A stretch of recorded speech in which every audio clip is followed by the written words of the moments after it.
के नामों से इतना बड़ा राज्य हुआ। और भरत श्री ऋषभ नंदन भरत सम्राट बने और इनके 5 पुत्र हुए। बड़े पुत्र सुमति को अपने सत्ता का भार सौंप दिए और सौंप करके भरत जी महाराज वैराग्य धारण कर लिए। भरत जी पुलह आश्रम शालिग्राम क्षेत्र मुक्तिनाथ धाम जो नेपाल में स्थित है, नेपाल में जाकर के भरत जी अपने जीवन यापन करने लगे। एक दिन भरत जी महाराज अपने आश्रम से निकल करके एक गंडकी नदी में स्नान करने गए, जो नेपाल में आज भी है स्थान। मुक्तिनाथ धाम गंडकी नदी आज भी नेपाल में है, ध्यान से सुनना। और जब उस नदी में स्नान करने गए भरत जी तो स्नान करने लगे और उसी समय एक मृगी अपने उदर में लाला को लिए वह गर्भवती थी और आ रही थी उसी नदी के पास जल पीने के लिए। लेकिन जंगल में शेर ने जोर से आवाज लगाया और जैसे शेर ने जोर से आवाज लगाया बिजली भी तड़कने लगी, ऋतु वर्षा होने लगा और इतनी जोर भयंकर बिजली तड़का और वर्षा होने लगा। वह मृगी भी डर गई और डर की वजह से अपने अपने बच्ची की प्राण को बचाने के लिए पूरी नदी का छलांग लगा गई महाराज। और जैसे नदी के अर्धधार में पहुंची पेट फट गया, बच्चा जल में गिर गया और ये मृगी उस पार जाकर के तड़पने लगी। एक तो पेट फटा पीड़ा, दूसरा बच्चा जल में डूब रहा है। इन दोनों दुखों का सहन ना कर पाई और तड़प करके अपने प्राण को त्याग दिया। भरत जी देख रहे हैं महाराज मेरे सामने एक अनबोलता जीव जिसका कोई सहारा नहीं है, वह जीव डूब रहा है। अगर ये जीव डूब गया और मैंने रक्षा नहीं किया तो आज जो भी मैंने धर्म आज तक किया है वो धर्म व्यर्थ हो जाएगा। इसलिए मुझे इस मृग के बच्चे को बचाना है। भरत जी जल से बाहर निकाल लिए, लेकर के अपने आश्रम में आए और जैसे अपने आश्रम में लेकर के आए, अब तो भरत जी का इतना प्रेम हो गया उस मृग की बच्चे से कि मानो कि मृग अपना संतान है, इतना प्रेम हो गया। क्योंकि ये संसार ही ऐसा है, ऐसी चुंबकीय ये रिश्ता है। कोई अजनबी व्यक्ति अगर आपके घर आ जावे और 2-4 दिन रह ले आपके साथ, एक दिन वो व्यक्ति छोड़कर आपको जाता है तो ये हृदय रोता है। क्यों? क्योंकि संसार ये संसार ही पूरा व्यवहार जगत है ना। आज इस संसार में जो धन में धनवान है वो बड़ा नहीं है, लेकिन जिसकी ये वाणी ये व्यवहार बनाए है ना, वो आज धनवान है ना। ध्यान देना, शरीर में हमारे 206 हड्डियां होती हैं और जिह्वा में एक भी हड्डी नहीं होता। और ये जिह्वा चाहे तो शरीर की 206 हड्डियों को 1 मिनट में है और एक ही मिनट में 206 हड्डियों को कब तोड़ मड़ोड़ करके पाउडर बना करके उड़ा दे, है ना। और ये जिह्वा चाहे तो यहाँ से यहाँ बैठने में देरी नहीं लगेगा। बोलो सच्चिदानंद भगवान। ध्यान देना, इसीलिए कहा जाता पानी पियो छान के और वाणी बोलो जान के। ऐसी वाणी बोलिए मन का पाख होए और न को शीतल करे आप हो शीतल होए। क्यों? क्योंकि आज ये व्यवहार जगत है और यही मेरे जीवन का सबसे बड़ा बाधा है ना। और आज भरत जी भी इतने महान ऋषि संत होकर के भी एक मृग के प्रेम में ऐसे फंस गए कि महाराज अब तो एक भी क्षण उस मृग के बच्चे से दूर नहीं रहा जा रहा है। भरत जी जब ध्यान करते तो वो गोदी में बैठ जाते। एक दिन भरत जी की अखंड समाधि लग गई और मृग का बच्चा आश्रम से दौड़ा दौड़ा आया, भरत जी के शरीर गोद में बैठ करके पूरे शरीर को चूमने लगा।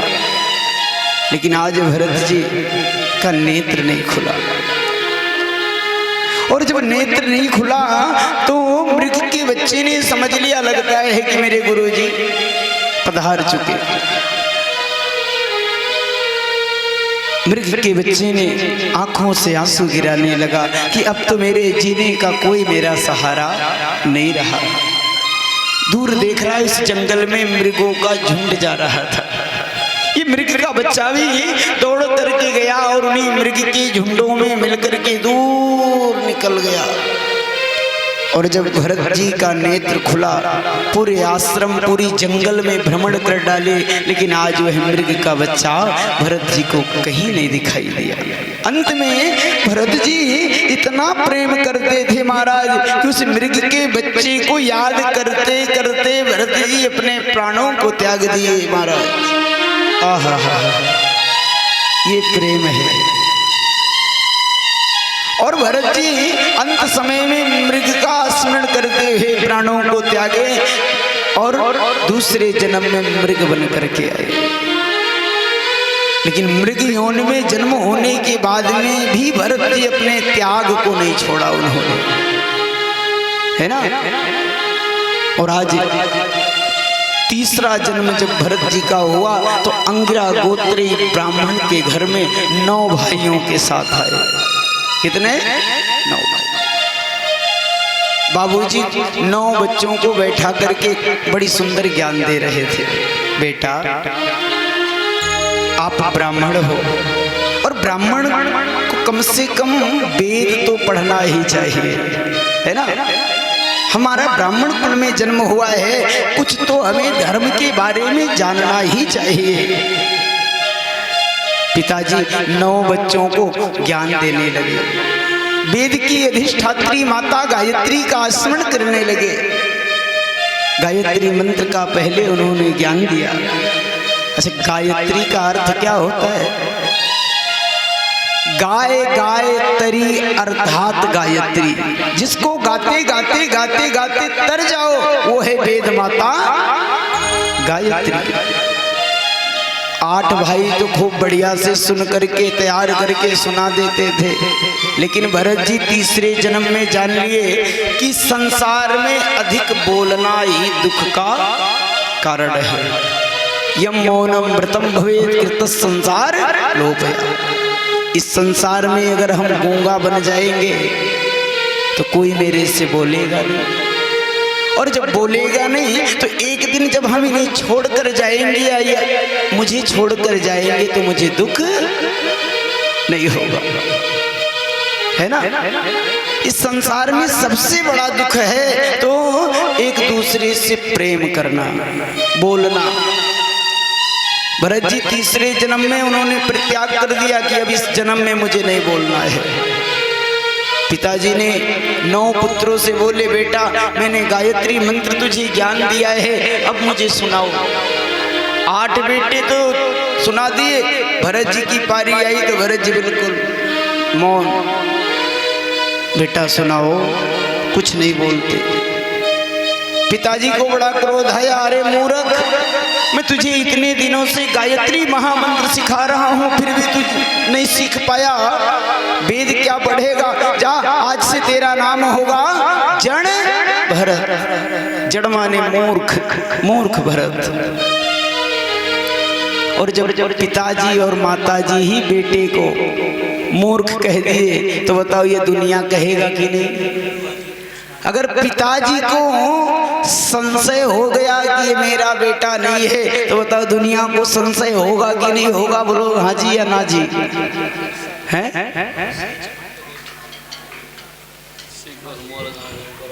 और आज जैसे ही एक बार ऐसे एक कहावत कहा गया, वैसे तो हम चुटकुल्ला अपनी कथा में बोलते ही नहीं हैं, क्योंकि हम जानते हैं ये सब मनोरंजन की दृष्टि है। लोग मोबाइल चलाते हैं, उसमें देख लेते हैं, ये ज्ञान की बातें हो, क्योंकि ये सत्संग की यात्रा है। लेकिन कभी कभी ऐसा भी होता है व्यक्ति को बढ़िया दाल चावल रोटी सब्जी और लबलबा घी लगा करके दे दो, अगर उस थाली में थोड़ी सी चोखा चटनी ना रखी जाए तो महाराज उनका पेट नहीं भर सकता है ना। तो आज चलो थोड़ी सी चटनी दे ही देते हैं। तो एक बार एक भैया थे, उनका नाम था उल्लू। उल्लू गांव भर उल्लू उल्लू का है, बड़े सीधे थे बेचारे, कभी किसी को कुछ कहते नहीं थे। और आज इस संसार में जो बहुत सीधा हो जाएगा वह उल्लू माना जाएगा, है ना। तो उनका नाम ही पड़ गया उल्लू। अब वो बेचारे कुछ दिन के बाद अपने एक रिश्तेदारी यहाँ गए, ठंडी महीना, और जब रिश्तेदार के घर पहुंचे तो महाराज ले आए खूब ढेर सारा पुईरा और बार के तपाने लगे। और जब अग्नि तेज जले तो ये दूर भाग जाएं, और जब कम जले तो नजदीक आ जाएं। बस ये बोले कि अब ये कम बेसी क्यों जले, कई बार ना पूरा पैरा जला दें कि बढ़िया से जले और हम ताप भी लें। बस पूरा पैरा ये कई बार में फूंक दिए। अब बड़ा सा धंधोला जलने लगा। लोग दौड़ करके आए, बोले ये क्या कर दिए भैया। बोले ये कई बार में सब कौड़ा जला दिए। तब तक दूसरा कहा जा हो बड़ा बहुत बड़ा उल्लू है। तब तक ये कहे मने 80 कोस मोरा गाँव कई तबो पड़ल उल्लुए नाव। 80 कोस दूरी मोरा गाँव तबो पड़ल उल्लुए नाव। तो जब एक बार सीधा बन जाओगे तो जीवन भर सीधे ही रहोगे। बोलो सच्चिदानंद भगवान की, है ना। तो आज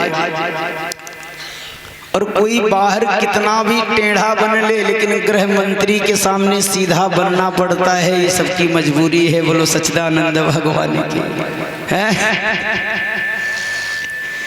क्योंकि गृह मंत्री का चलावा हर जगह चलता है। बाहर तो लड़ भिड़ के आ जाओगे, टेढ़ा बन करके रह सकते हो, लेकिन घर में गृह मंत्री के सामने बिल्कुल सीधे ही बनना पड़ता। बोलो सच्चिदानंद भगवान की। और आज भरत जी के नाम पड़ गया जड़ भर। अब तो 8 बेटों की शादी भी हो गई, 8 बहू रानी घर में आ गई, माता पिता पधार गए। भरत जी का विवाह नहीं हुआ।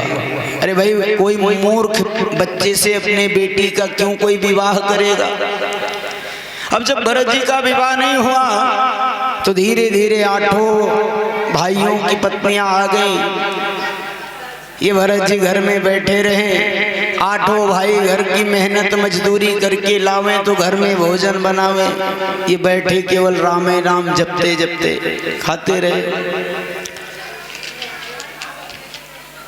बोलो सच्चिदानंद भगवान के। देखो महाराज या तो कथा तुम्हारे लोग कराओ या तो हम।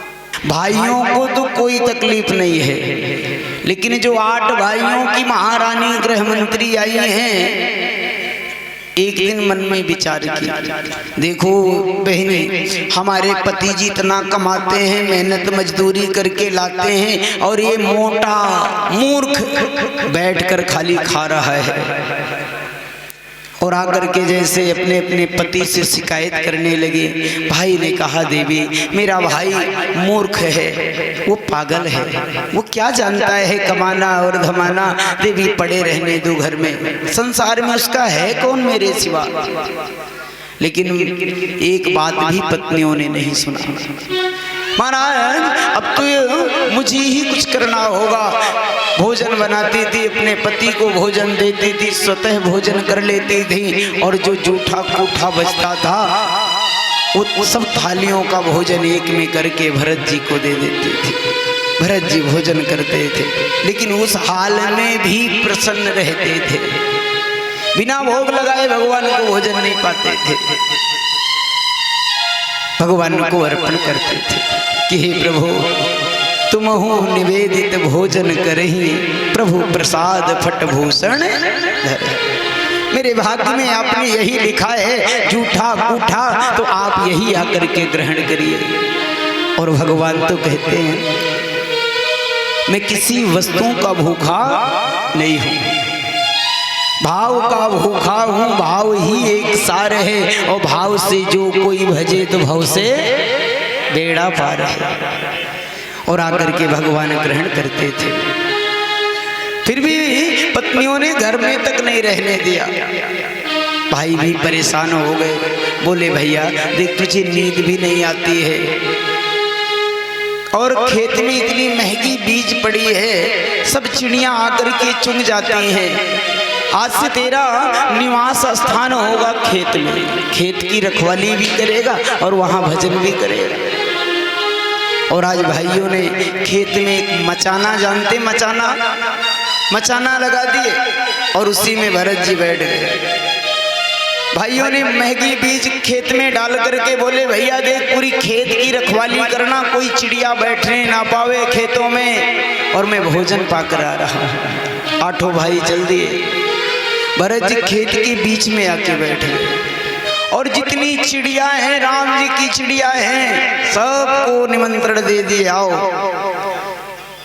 और जैसे भरत जी बीच में बैठ कर के चिड़िया को बुला रहे हैं, आइए हम। राम जी की चिड़िया राम जी का खेत, राम जी की चिड़िया राम जी का खेत, खाओ मेरी चिड़िया भरे भरे पेट। राम जी की चिड़िया राम जी का खेत, खाओ मेरी चिड़िया भरे भरे पेट। राम जी की चिड़िया राम जी का खेत, राम जी की चिड़िया राम जी का खेत, खाओ मेरी चिड़िया भरे भरे पेट।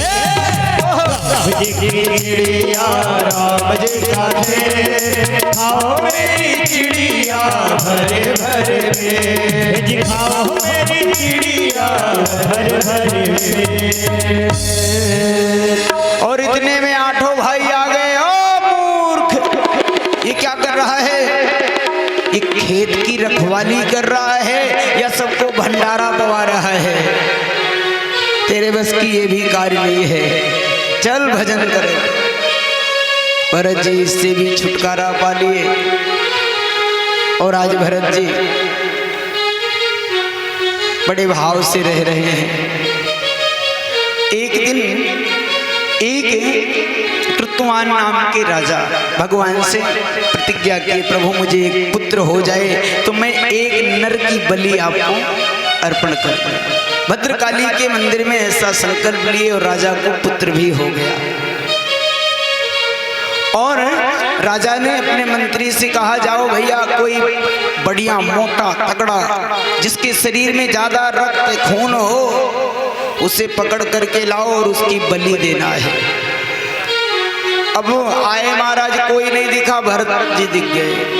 भरत जी को पकड़ लिए, लेकर के गए राजा के दरबार में। पहले तो भरत जी का खूब बढ़िया से स्वागत हुआ, बढ़िया स्नान कराए, मालपुआ खिलाए। भरत जी बोले वाह प्रभु, आज ही कैसा दिन आ गया। कहाँ जूठा कूठा रोटी दाल सब्जी चावल एक ही में, और कहाँ मालपुआ। और डाकू और राजा लेकर के काली जी के मंदिर में आए। भरत जी बोले वाह भैया, आपका दर्शन भी करने का अवसर मिल गया। राजा ने कहा अब अपने सिर को झुकाओ। भरत जी बोले भैया पहले बुलाया, स्वागत किया, खिलाया पिलाया, अब सिर को झुका रहा है। लो मैया जी के दरबार में झुकाना है तो मैं झुका दिया। और जैसे राजा तलवार निकाल करके भरत जी के शरीर से सिर को काटना चाहा, इतने में भद्रकाली प्रकट हो गई। जोर से बिजलियां तड़क रही है। जय काम देवी चामुंडे, जय भूतादिहारिणी, जय सर्वगते देवी कालरात्रि नमोस्तुते। जय हो भैया। मैया ने राजा के हाथों से तलवार को छीन करके और वध करके रक्त का पान कर ली। बोलो सच्चिदानंद भगवान की। भरत जी बच गए। भरत जी लौट कर आ रहे थे कि एक सौद भीर नगर के राजा पालकी में बैठ करके जा रहे थे सत्संग के लिए, और बड़े अच्छे राजा थे, भगवान में अधिक प्रीत रखते थे, दीनों पे दया करते थे, नियम का पालन करते थे।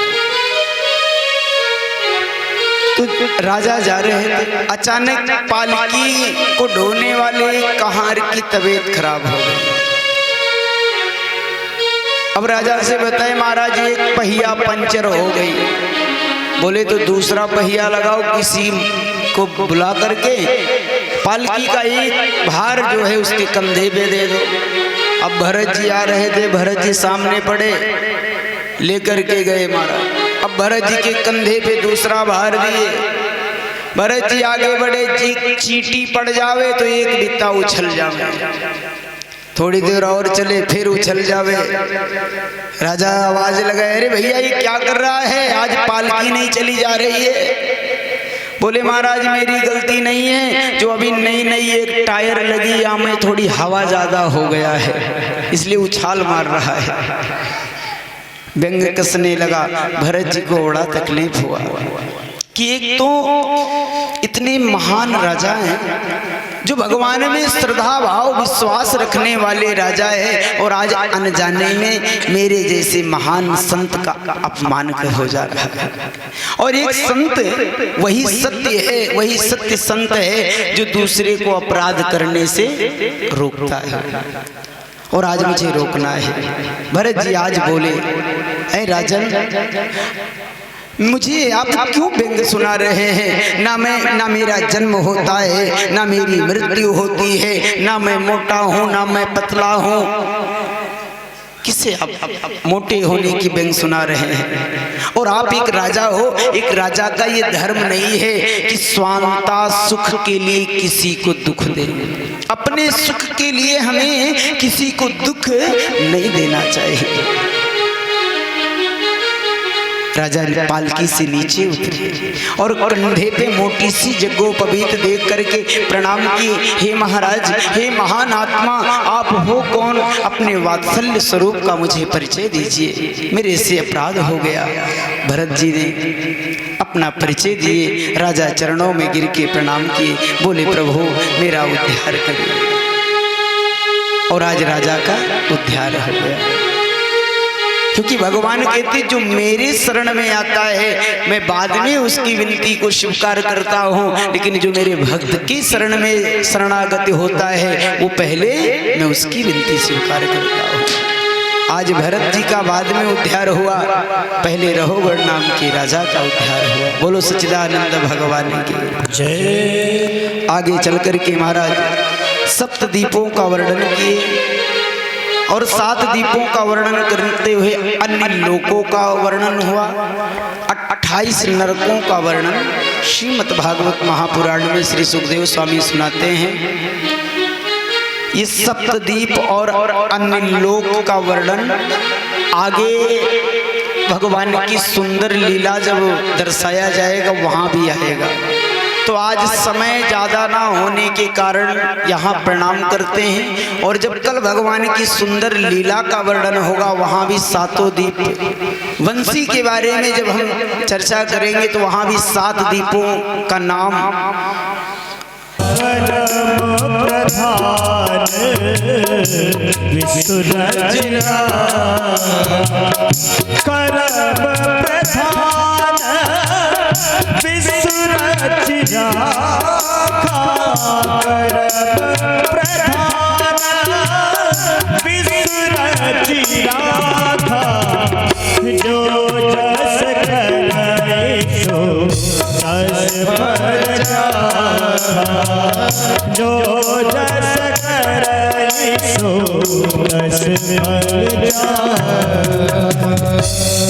राजा परीक्षित जी ने सुना सुखदेव जी के द्वारा कि महाराज 99,000 योजन नीचे ये सुंदर लोक, 7 लोक नीचे और 7 लोक ऊपर, इसके मध्य में हम लोग रहते हैं और 28 नरक है।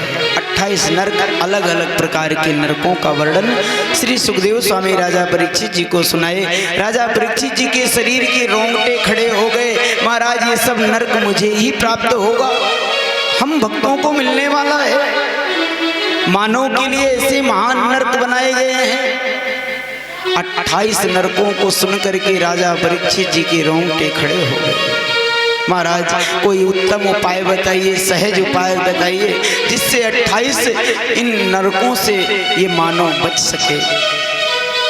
सुखदेव स्वामी कहते हैं राजन, यदि अगर इन नरकों से बचना है, देखिए कुछ पाप तो ना चाहते हुए भी मेरे द्वारा प्रत्येक दिन हो जाता है। जैसे रास्ते में चलते हैं, ना जाने कितने कीड़े मकोड़े मर जाते हैं। बताओ पाप है कि नहीं है? हम अन्न ग्रहण करते हैं। अच्छा ईमानदारी से बताना, सुबह कितने लोग भोजन करते हैं, भगवान का भोग लगा करके भोजन करते हैं? ईमानदारी से हाथ उठाना है।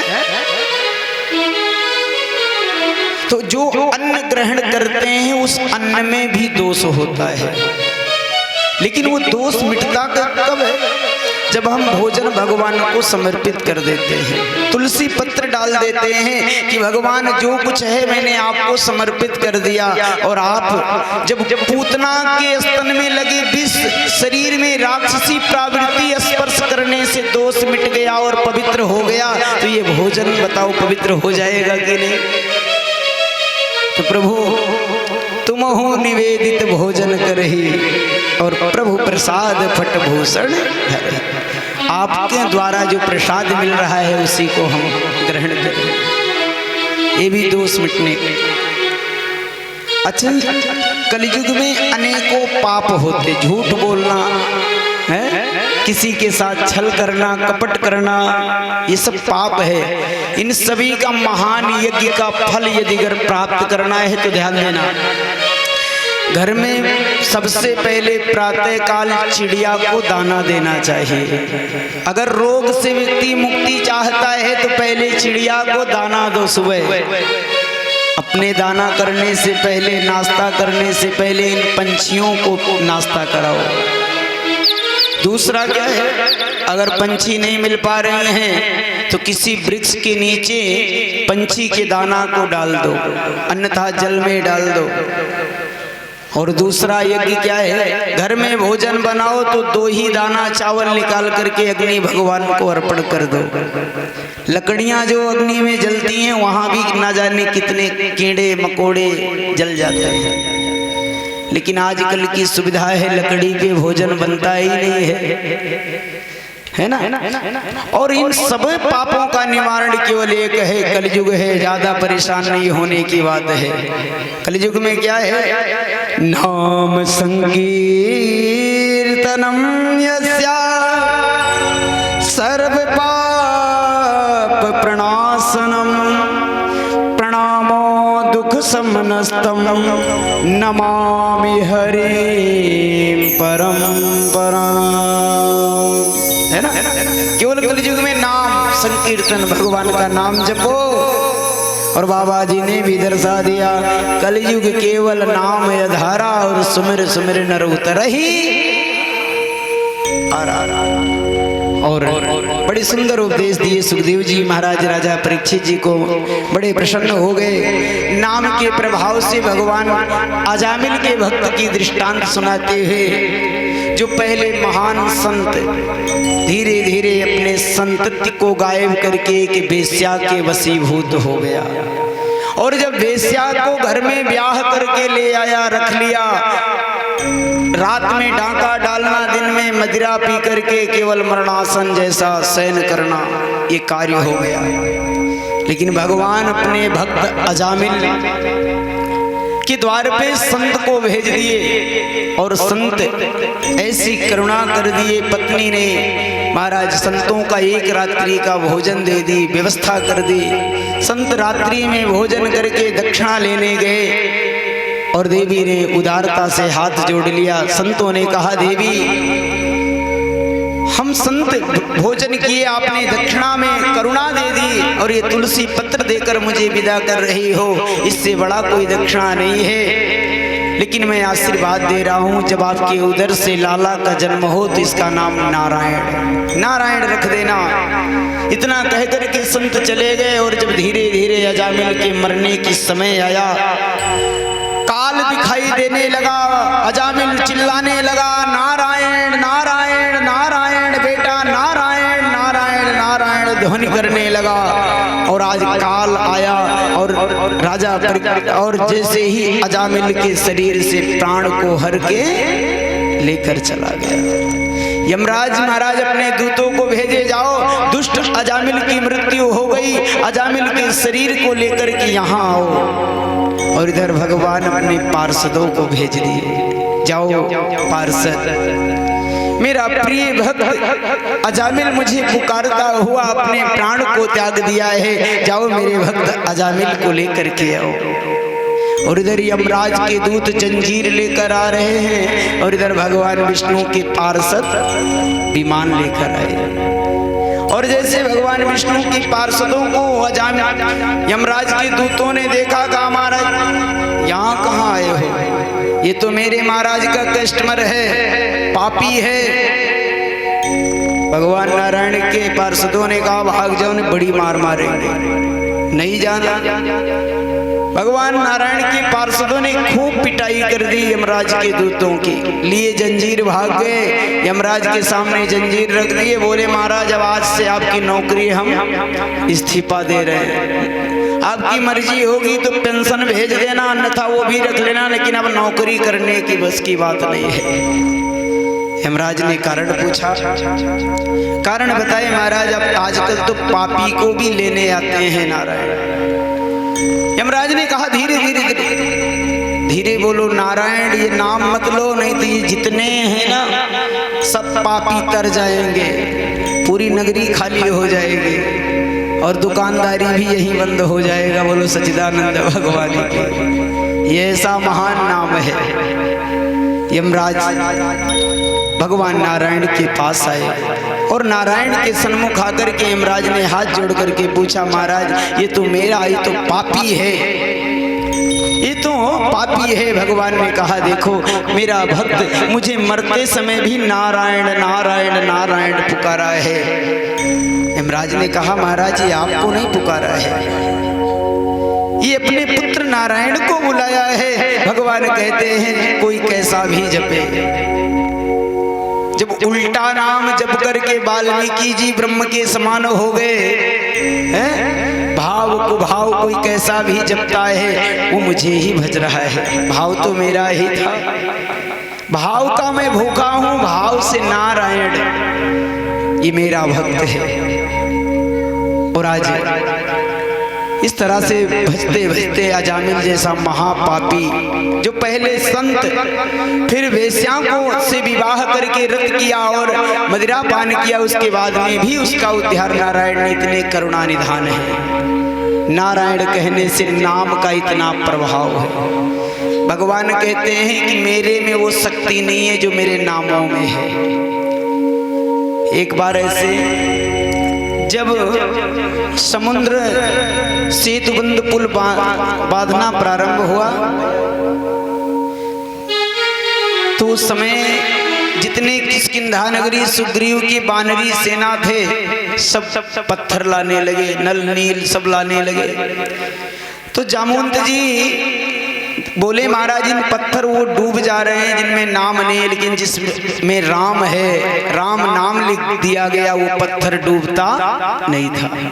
तो राम जी सोचे कि मेरे जिस पत्थर पे मेरा नाम नहीं है वो पत्थर डूब जा रहा है, और जिस पत्थर पे मेरा नाम लिखा है राम वो पत्थर तैर रहे हैं। तो आज मैं भी ये जानना चाहता हूँ मेरे में कितनी शक्ति है और मेरे नामों में कितनी शक्ति है। राम जी चारों तरफ देख लिए, कोई है तो नहीं यहाँ। जब कोई नहीं दिखाई दिया तो राम जी अपने हाथों से एक पत्थर को ऐसे उठाए और जल में छोड़ दिए। वो पत्थर डूब गया, ऊपर आया ही नहीं। राम जी आश्चर्यचकित हो गए, भैया कोई देखा तो नहीं। पीछे हनुमान जी बैठे हैं, जय हो प्रभु। राम जी बोले, बेटा हनुमान तूने कुछ देखा तो नहीं? हनुमान जी बोले, प्रभु ये पूछिए बेटा हनुमान तूने क्या देखा है? मैं तो सब देख लिया। राम जी हाथ जोड़ लिए, बेटा हनुमान ये बात किसी को बताना नहीं, अन्यथा ये दुनिया कहेगी राम में वो शक्ति नहीं है जो राम के नाम में है। राम जी तो डॉक्टर हैं लेकिन नाम है दवाई, और राम नाम दवाई खाने से जीवन में कभी कोई रोग नहीं सता सकता है ना। और राम जी जैसे ही हनुमान जी सन्मुख आए, राम जी हाथ जोड़ लिए, बेटा हनुमान। हनुमान जी के आंखों में आंसू आ गया, बोले प्रभु बात ये नहीं है कि ये पत्थर आप अपने हाथ से जल में छोड़ दिए और ये पत्थर डूब गया।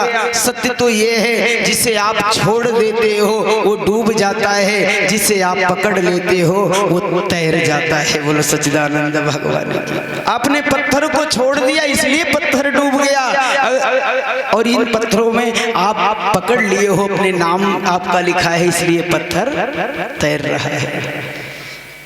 और आज हनुमान जी के द्वारा राम जी के आंखों में आंसू आ गया। बोले वत्स, मैं ये ऋणी, सबके ऋणों से मैं उद्धार हो जाऊंगा, लेकिन मैं तुम्हें वरदान दे रहा हूँ, त्रेता युग में मैं तुम्हारी ऋण से उद्धार नहीं हो सकता, लेकिन जब मैं द्वापर में लीला करने आऊंगा तो मैं तुम्हारी सेवा करूंगा। आज तुम भक्त बन करके मुझे भगवान मान करके जिस तरह सेवा कर रहे हो, ऐसे तुम्हें द्वापर में जब हम लीला करने आएंगे तो तुम बंसी बनोगे, और बंसी और मैं कृष्ण बन करके उस बंसी की सेवा मानो अपने हनुमान की सेवा करूंगा।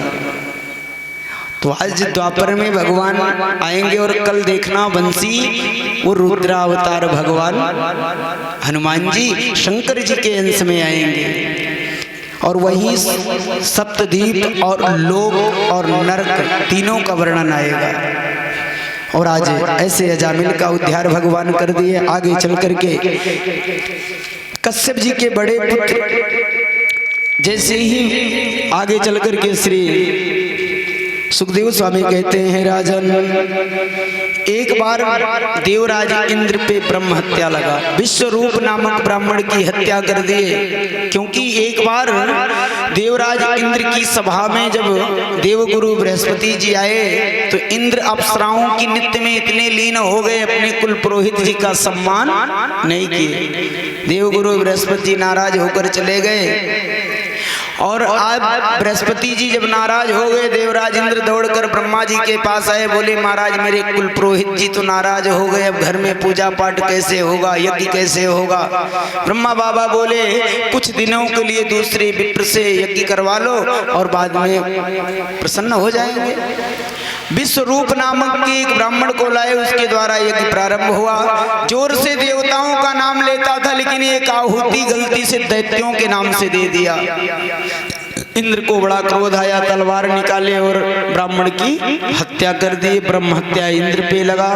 ब्रह्मा बाबा के द्वारा उन ब्रह्म हत्या को 4 भागों में बांटा गया। पहला भाग पृथ्वी को दिया गया, जो पृथ्वी ऊसर भूमि के नाम से जानी जाती है। दूसरा भाग वृक्षों को दिया गया, गोद के भात में। तीसरा भाग नदी को दिया गया, जो नदी में गाज यानी फना बनता है। और चौथा भाग जब कोई नहीं मिला तो स्त्रियों को दे दिया गया, जो रजस्वला रूप में स्त्रियां पालन करती हैं। पहले प्रथम दिन चांडालनी, धोबनी, ब्रह्मघातनी आदि करके तब वो शुद्ध होती, उन्हीं से सृष्टि बढ़ता है। बोलो सच्चिदानंद भगवान की। आगे चल करके भगवान कश्यप जी के बड़े पुत्र हिरण्याकश्यप के चरित्र को बताते हैं कि जब हिरण्याकश्यप को पता चला मेरा छोटा भाई मारा गया, तो कंदराओं के बीच में जाकर के तपस्या करने लगा, और ब्रह्मा जी का कठिन तपस्या किया। शरीर की मांस गल गया, हड्डियां रह गई। ब्रह्मा बाबा प्रसन्न हुए, बोले वत्स वरदान मांगो, क्या मांगते हो। हिरण्याकश्यप ने कहा मुझे अमर कर दो। ब्रह्मा बाबा बोले वत्स ऐसे वरदान तो मेरे पूरे खजाने में कहीं नहीं है, ऐसा तो मेरे पूरे खजाने में वरदान है, वत्स कुछ और मांग लो। फिर उसने कहा मुझे 3 वरदान चाहिए। पहले तो आपके बनाए हुए इन सृष्टियों में मेरी किसी से मृत्यु ना हो, दूसरा ना किसी पशु के हाथों से मृत्यु हो, ना किसी मानव के हाथों से मृत्यु हो, तीसरा जब चाहूं तो 3 वरदान और मांग लूं। और वरदान कितना मांगा? आपके बनाए हुए इन सृष्टियों में किसी के हाथों से मेरी मृत्यु ना हो, ना किसी पशु के हाथों से मेरी मृत्यु हो, ना किसी मानव के हाथों से मृत्यु, और ना मैं दिन में मरूं ना मैं रात में, ना मैं नीचे मरूं ना मैं ऊपर मरूं, ना इन आपके बनाए हुए 12 महीनों में मेरी मृत्यु हो, ना किसी अस्त्र से मेरी मृत्यु हो, ना किसी शस्त्र से मृत्यु हो, ना मैं भीतर मेरी मृत्यु हो, ना बाहर मेरी मृत्यु हो। ब्रह्मा बाबा हाथ जोड़ लिए, वत्स तूने तो वरदान की झड़ी लगा दी। और ऐसा वरदान प्राप्त करके जब आया, कयाधु नाम की कन्या से विवाह किया और संतान को जन्म दिया। अनुलाद, कृतुलाद, सहलाद, प्रहलाद, सब बेटे तो अधर्म सीख लिए, लेकिन एक जो छोटा बेटा है प्रहलाद अपने नारायण को नहीं भूले। एक दिन उस बालक के ऊपर एक से एक विपत्ति आती गई। गुरुकुल में छोड़ दिए, वहां से बालक आया, ऊंची ऊंची पहाड़ियों से बालक को मारने का प्रयास किए, लेकिन वहां से भी बालक बच गया। सांप गोचरों के डंक मारने वाले कारागार में बंद कर दिए, वहां से बच गया। होलिका देवी इस बालक को गोद में लेकर के अग्नि में बैठ गई, वहां से भी बालक बच गया। अंत में हिरण्याकश्यप ने कहा, है दुष्ट, अब तू मेरे हाथों से मारा जाएगा, अब तुझे मारने वाला कोई नहीं है। कहाँ है तेरा वो नारायण, जिस नारायण की चिंतन इतना करता है, वो नारायण कहाँ है तेरा, बुला उसे मेरे सामने। बाबूजी, मेरा नारायण तो हर व्यापक सर्वत्र समाना, प्रेम से प्रकट होए में जाना, मेरा परमात्मा तो कण कण अणुअण में बैठा है। क्या तेरा परमात्मा इस मिट्टी के खंबे में है? हाँ बाबूजी, मेरा परमात्मा इस मिट्टी के खंबे में है।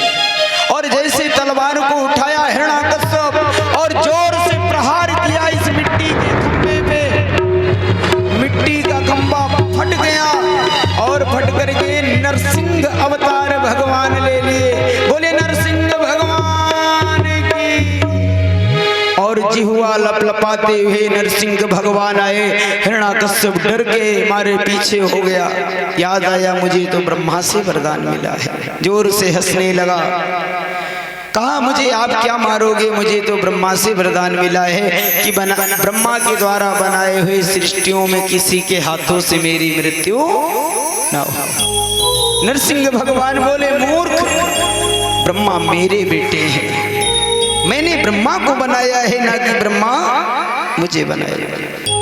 फिर भी मुझे वरदान मिला है कि मेरी ना तो किसी अस्त्र से मेरी मृत्यु हो, ना शस्त्र से, ना किसी पशु के हाथों से मारा जाऊं, ना किसी मानव के। नरसिंह भगवान बोले मेरे स्वरूप को देख, ना मैं पशु हूं ना मैं मानव हूं, नरसिंह अवतार है। और तुझे मारने के लिए मेरे नाखून ही प्राणांत कर देंगे। बोला अभी भी वरदान मेरा, ना मेरी मृत्यु नीचे हो ना ऊपर हो। नरसिंह भगवान बोले तुझे मारने के लिए मेरी जांघ ही काफी है। फिर उसने कहा मुझे अभी भी वरदान मिला है, ना मेरी मृत्यु बाहर हो ना मेरी मृत्यु बाहर भीतर हो। नरसिंह भगवान बोले मूर्ख, देख इस समय ना तू भीतर है ना तू बाहर है, मुख्य द्वार पे है। उसने कहा अभी भी मुझे वरदान मिला है, ना मेरी मृत्यु दिन में हो ना रात में हो। भगवान बोले मूर्ख, इस समय देख कौन सी बेला चल रहा है, गोधूल बेला है। उसने कहा अभी भी मुझे वरदान मिला है कि ब्रह्मा के बनाए हुए इन 12 महीनों में मेरी मृत्यु ना हो। अच्छा बताओ, एक साल में कितने दिन होते हैं? 365 66। है कि 68? क्या बात है। लेकिन 12 महीने तो होते एक साल में, और 12 महीनों में मेरी मृत्यु ना हो। अब बताओ, देवता घबरा गए, जोर से हंसने लगा। भगवान बोले, मूर्ख, मुझे पता है, इसीलिए मैं प्रत्येक तीसरे वर्ष मलमास लगता है, अधिकतम मास। और इस समय कौन सा माह चल रहा है? अधिकतम मास, मलमास। तलवार उठाया और नरसिंह भगवान से युद्ध करने लगा। भयंकर युद्ध होने लगा। नरसिंह भगवान और हिरण्याकश्यप में युद्ध होने लगा। देवता, ऋषि मुनि सब देख रहे हैं, एक से एक तलवार लेकर चलते हुए। और नरसिंह भगवान जैसे एक तमाचा घुमा कर लगाए और वो धरा से पे गिर गया। उठ करके नरसिंह भगवान उसे उठाए और अपनी जांग पे लेटा करके उसके शरीर से प्राणांत कर दिए। देवता शंख ध्वनि किए,